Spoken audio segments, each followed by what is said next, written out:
Vadodara airport બહાર આજે taxi ચાલકો દ્વારા વિરોધ પ્રદર્શન કરવામાં આવ્યું। ચાલકોના જણાવ્યા મુજબ એરપોર્ટ પર પૂરતી જગ્યા હોવા છતાં ટેક્સીઓ માટે મર્યાદિત પાર્કિંગની જ વ્યવસ્થા કરવામાં આવી, જેના કારણે અનેક ટેક્સીઓને એરપોર્ટ બહાર ઊભી રાખવી પડે છે અને ટ્રાફિક પોલીસ દ્વારા ઈ મેમો ફટકારવામાં આવે છે। ટેક્સી ચાલકોનો આક્ષેપ છે કે મુસાફરોને લેવા કે મૂકવા જતી ટેક્સીઓ પાસેથી પાર્કિંગના નામે વધારાના ચાર્જ વસૂલવામાં આવે છે, જેનો સીધો બોજ ડ્રાઈવર અને મુસાફરો બંને પર પડે છે।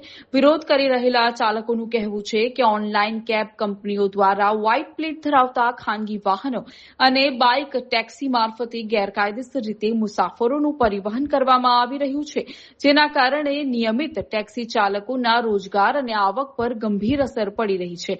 ચાલકોના જણાવ્યા મુજબ તેઓ દર વર્ષે ટેક્સ, ઇન્સ્યોરન્સ અને આરટીઓ ફી સહિત હજારો રૂપિયાનો ખર્ચ કરે છે, જ્યારે ઓનલાઈન કંપનીઓના ઓછા ભાડાના કારણે તેમની આવક સતત ઘટી રહી છે। ટેક્સી ચાલકોએ એરપોર્ટ પર ટેક્સીઓ માટે મફત અને પૂરતી પાર્કિંગ સુવિધા ઉપલબ્ધ કરાવવાની, ગેરકાયદેસર બાઇક ટેક્સી અને ખાનગી વાહનો સામે કડક કાર્યવાહી કરવાની તેમજ ટેક્સી સેવા માટે ન્યૂનતમ ભાડું નક્કી કરવાની માંગ કરી છે। સાથે ચેતવણી આપી છે કે જો તેમની માંગણીઓને વહેલી તકે ઉકેલ નહીં આવે તો આગામી સમયમાં વધુ ઉગ્ર આંદોલન કરવામાં આવશે। અહીંયા વડોદરા શહેર એરપોર્ટ પર સૌથી પહેલા તો અમારો મેઇન પ્રશ્ન છે ટેક્સી પાર્કિંગનો, કે જે ગાડીઓ અમારી બધી બહાર ઊભી રહે છે, બરાબર, જેના કારણે જે ટ્રાફિક પોલીસ છે અમારા ઈ મેમો ઇસ્યુ કરી દે છે। અંદર આ લોકો પાર્કિંગ આપતા નથી, જ્યારે અંદર આટલી મોટી પ્રીમાઇસીસ અવેલેબલ છે છતાં પણ એ લોકો પાર્કિંગ આપતા નથી। ઇન્ડિયાના તમે કોઈ પણ એરપોર્ટ પર જાઓ ત્યાં ટેક્સી ગાડીઓનું 1000 થી 2000 ગાડીઓનું પાર્કિંગ છે, બરાબર છે। વડોદરાની અંદર આ લોકો એવું કહે છે કે અમે તમને 14 જ ગાડીઓનું પાર્કિંગ આપીએ, તો ભાઈ આપણે ગામડામાં થોડા રહીએ છીએ કે તમે અમને 14 ગાડીઓનું પાર્કિંગ આપશો? એ લોકો કોઈ જાતનું લેટર બતાવવા તૈયાર નથી, કોઈ જાતનું પ્રૂફ આપવા તૈયાર નથી, અને 14 ગાડીઓ કયા હિસાબે ગણે છે? 14 ગાડીઓમાં કોની ગાડી મૂકીશું? અને એ લોકોને ગાડી અંદર જાય ટેક્સી ગાડી એટલે કમ્પલસરી પૈસા જોઈએ છે, તો 100 રૂપિયાના ભાડામાં હું 50 રૂપિયા અંદર આપી દઈશ તો હું ઘરે શું લઈ જઈશ? એટલે અમારી મેઇન માંગ એ છે કે વડોદરા એરપોર્ટ પર જેટલી પણ ટેક્સી ગાડીઓ છે એમને એરપોર્ટની પ્રિમાઇસીસમાં પાર્કિંગ આપવામાં આવે ફ્રી ઓફ કોસ્ટ, ભલે ને આખો દિવસ ગાડી ઊભી રહે, બરાબર છે, અમને ફ્રી પાર્કિંગ આપવામાં આવે જેવી રીતે વડોદરા ઓલ ઇન્ડિયામાં આપેલા છે। બીજું કે જ્યારે પિકઅપ કરીને નીકળે છે તો ઓલા ઉબરમાં ચાર્જિસ ઇન્ક્લુડ હોય છે, જે કસ્ટમર પાસેથી કંપની પહેલેથી જ લઈ લે છે, છતાં પણ કોન્ટ્રાક્ટ વાળા ફરીથી પૈસા માંગે છે। તો ભાઈ કસ્ટમર પણ 2 વાર પૈસા કેમ આપે?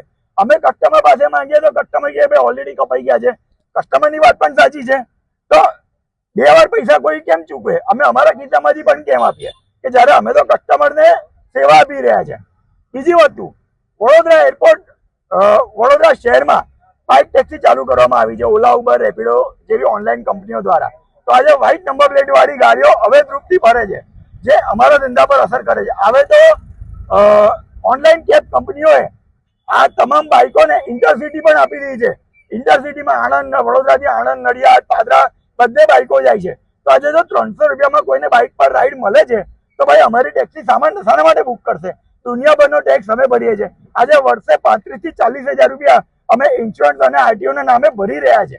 તો ભાઈ જો તો પછી અમારી પાસે ટેક્સ લેવાનું સરકાર બંધ કરી દે, કાં તો પછી હવે જે 2 વ્હીલર ફરી રહી છે, બરાબર છે, વ્હાઇટ નંબર પ્લેટ એ બંધ કરાવે। હા, જેને 2 વ્હીલર પર ધંધો કરવો છે એ લોકો પીળી નંબર પ્લેટમાં પાર્સિંગ કરાવે અને ધંધો કરે, એનાથી અમને કોઈ વાંધો નથી, બરાબર છે। તો અમારા મેઇન આ મુદ્દા છે। અને બીજું, ઓલા, ઉબર, રેપિડો એ ભાડા એટલા ઘટાડી દીધા છે। અહીંયાથી પારુલ યુનિવર્સિટી એરપોર્ટથી પારુલ 200 રૂપિયામાં રાઈડ આપે છે। તમને લાગે છે હું આજે 10 લાખની ગાડી લઈને 200 રૂપિયામાં પારુલ છોડવા જઈશ તો મને કઈ કમાવા મળશે? મારે પાછું આવવા માટે બી ખિસ્સામાંથી પૈસા નાખવા મળે છે। જે ભાડું 1000 રૂપિયા મળતું હતું એ ભાડું આજે 200 રૂપિયા કરી દીધું છે। કંપનીઓને એવું લાગે છે કે અમે લોકો પાણી નાખીને ગાડી ચલાવીએ છીએ। તો અમને એરપોર્ટ પાર્કિંગ આપવામાં આવે, આ અવૈધ રૂપથી જે બાઇક ટેક્સી ચાલે છે એ બંધ કરવામાં આવે, અને ત્રીજો કે આ ભાવ વધારો અમને આપવામાં આવે। એક મિનિમમ બેઝ ફેર નક્કી કરવામાં આવે કે ભાઈ ગાડી છે કસ્ટમર બુક કરે તો મિનિમમ અમુક રૂપિયા મળવા જોઈએ, મિનિમમ 200 રૂપિયા ભાડું હોવું જ જોઈએ। આજે 60 રૂપિયા 70 રૂપિયામાં કંપનીઓ ગાડીઓ આપે છે। હજુ હું એસી ટેક્સી ભલે ને સીએનજી પણ હોય તો ભાઈ 12 કે 13 રૂપિયા તો પડતર મને પડી રહી છે ઓવરઓલ, તો હું 5 રૂપિયા અને 7 રૂપિયામાં ટેક્સી કઈ રીતે આપું? અંદર એ રીતની લૂંટ ચાલે છે કે પહેલા તો આ જે પાર્કિંગનો કોન્ટ્રાક્ટ છે, બરાબર છે, એ અવૈધ રૂપથી ચાલે છે। એનું કોઈ પણ જાતનું રજીસ્ટ્રેશન છે નહીં, બરાબર છે. ગાડી અંદર જાય એટલે 55 રૂપિયા કમ્પલસરી એમને જોઈએ છે. કેમ આપી અમે 55 રૂપિયા? આજે હું કસ્ટમરને પિકઅપ ડ્રોપ કરવા માટે જાઉં છું, તમે વ્હાઇટ નંબર પ્લેટ વાળાને 8 મિનિટ આપો છો, બરાબર છે, પણ એ 8 મિનિટ અમને આપવા તૈયાર નથી. આપણે આ વડોદરા શહેર એરપોર્ટ છે અને અમારે છેલ્લા 4 દિવસથી આ ઉગ્ર આંદોલન ચાલુ જ છે, પણ અત્યાર સુધી 4 દિવસથી કોઈ એનો નિકાલ આવ્યો નથી. એટલે અમારી જે એક જ રજૂઆત છે કે આનો વહેલી તકે નિકાલ આવે. હવે એમાં કેવું છે કે બહુ બધા મુદ્દાઓ છે, આમાં પણ અમે શોર્ટમાં કહીએ છીએ તમને કે પેન મુદ્દો તો પાર્કિંગનો જ છે. હવે પાર્કિંગમાં શું છે કે આ જ છે કે 55 રૂપિયા પે કરો જાઓ. હવે બીજી વસ્તુ કે આ ભાઈ કીધી કે કોમર્શિયલ ગાડીને કમ્પલસરી પાર્કિંગ પે છે અને પ્રાઇવેટ વ્હીકલને 7 મિનિટ ફ્રી છે પિકઅપ ચાર્જીસ. તો કોમર્શિયલ ગાડીમાં કેમ નથી? કોમર્શિયલ ગાડીમાં જ્યારે વન ટાઈમ ટેક્સ તમે લાઈફ ટાઈમ ટેક્સ પહેલા જ લો છો, તો એમને કેમ એવું?